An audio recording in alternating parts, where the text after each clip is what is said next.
Nikola Tesla. A gente ouve esse nome e logo pensa naqueles carros elétricos supermodernos, né? Mas olha, o homem por trás desse nome foi muito, mas muito mais do que isso. Ele foi um gênio que imaginou o nosso mundo de hoje, sabe? Conectado, sem fio, tudo isso mais de um século atrás. Então se prepara, porque a história dele é tão eletrizante quanto as invenções que ele criou. Olha só que frase forte, né? O presente é deles. O futuro, pelo qual eu realmente trabalhei, é meu. Isso aqui, gente, é a essência do Tesla. Resume tudo. Ele era um visionário que estava assim numa outra sintonia, sabe? Não estava preocupado com o aplauso do momento. O trabalho dele era para um futuro que, na boa, só ele conseguia enxergar. Então, a pergunta que fica é, de onde é que surgiu uma mente dessas? Para a gente conseguir entender a origem dessa genialidade toda, a gente tem que voltar lá para o comecinho, para a infância e para a formação dele. E boa parte dessa genialidade o próprio Tesla dizia que vinha da mãe dele, a Juka Mandit. Pensa só, ela não tinha tido uma educação formal, nada disso, mas era uma inventora de mão cheia. Criava umas ferramentas para casa que eram super engenhosas. Ele sempre fez questão de dizer que essa faísca criativa, sabe, tinha herdado dela. A vida do Tesla foi desde cedo uma verdadeira montanha-russa. Ele passou pela tragédia de perder o irmão, o que o marcou para sempre, e depois contraiu cólera e quase morreu. E foi ali, no leito de morte, que o destino dele mudou. O pai, desesperado, prometeu que se ele sobrevivesse, o mandaria para a melhor escola de engenharia que existisse. E não é que ele sobreviveu? Já na universidade, a genialidade e a dedicação dele viraram lenda. O cara era uma máquina, trabalhava das 3 da manhã às 11 da noite. E ele não era de ficar quieto, não. Não se contentava só em aprender. Ele desafiava o que era ensinado. Imagina a ousadia de questionar um professor sobre o design de um dínamo. Isso já mostrava que Tesla não estava ali para seguir as regras. Ele queria reescrevê-las. Bom, agora a gente chega num ponto fundamental da história, a chegada do Tesla à América. Ele não estava indo para lá só atrás de uma oportunidade. Ele estava prestes a encontrar o seu maior rival e a começar uma batalha que mudaria para sempre o futuro da energia. Tenta visualizar a cena. Um jovem imigrante chega a Nova York com quase nada no bolso, a não ser uma carta de recomendação. Mas que carta! Ela o apresentava não como um engenheiro qualquer, mas como um igual ao inventor mais famoso da época. A pressão devia ser gigantesca. Só que o tal do sonho americano virou um pesadelo rapidinho. Tesla fez um trabalho brilhante, mas na hora de cobrar a recompensa prometida, Edison simplesmente debochou dele. E aquele momento foi o estopim. Ali não começou só uma briga por dinheiro, mas uma das maiores rivalidades da história da ciência. Tesla pediu as contas na hora e, por um tempo, o gênio teve que ganhar a vida cavando valas.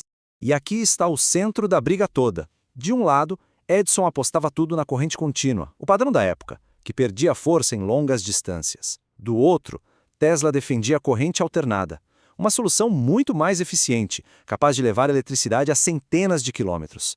A batalha não era só pessoal, era tecnológica.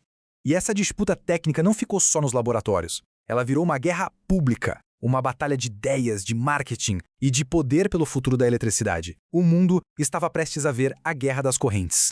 E o Edison não jogou limpo, de jeito nenhum. Ele começou uma campanha de medo, com espetáculos bizarros para pintar a corrente alternada como algo perigoso e mortal. Chegou ao cúmulo de ajudar a criar a cadeira elétrica usando a tecnologia do rival só para manchar a reputação dele. Mas Tesla não estava sozinho. Com o apoio do industrial George Westinghouse, ele estava pronto para lutar. Iluminar a Feira Mundial de Chicago foi uma demonstração espetacular, mas o checkmate veio ao domar a força das cataratas do Niágara, provando de uma vez por todas que a corrente alternada era o futuro. E esse número aqui diz tudo, 9. Das 13 patentes fundamentais usadas para construir a revolucionária usina de Niágara, 9 eram de Nikola Tesla. Foi uma vitória inquestionável e uma prova da genialidade dele. Mas para uma mente como a do Tesla, vencer a guerra das correntes era só o começo. Ele já estava vislumbrando um futuro ainda mais ousado, um mundo sem fios, onde energia e informação simplesmente viajariam pelo ar. E as visões dele viraram invenções incríveis. A bobina de Tesla, que é a chave para a tecnologia sem fio. O rádio, que ele inventou antes do Marconi. O primeiro veículo de controle remoto da história e o sonho mais ambicioso de todos, a Torre Wardenclyffe, projetada para fornecer energia gratuita e sem fio para o planeta inteiro. Só que essa visão grandiosa era caríssima. E quando o principal investidor, JP Morgan, entendeu que não dava para colocar um medidor e cobrar por aquela energia sem fio, ele simplesmente pulou fora. Esse foi o ponto de virada, o começo de um longo e doloroso declínio para Tesla.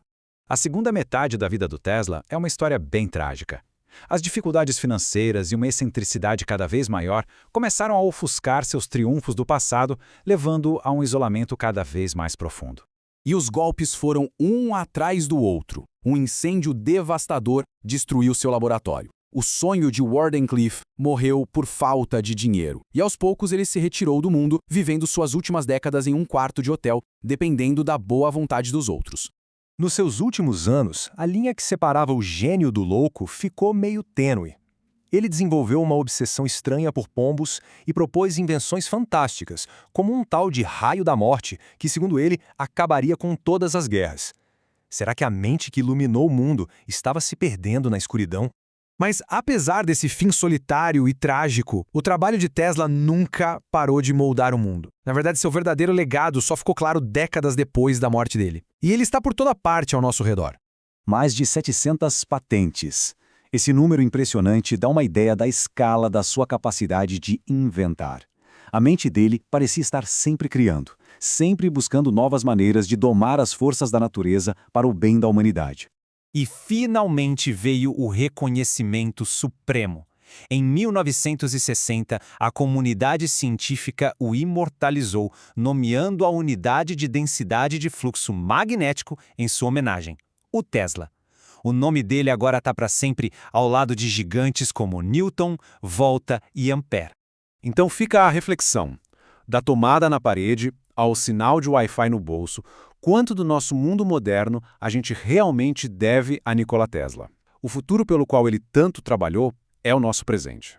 E talvez só agora a gente esteja começando a entender a verdadeira dimensão do legado dele.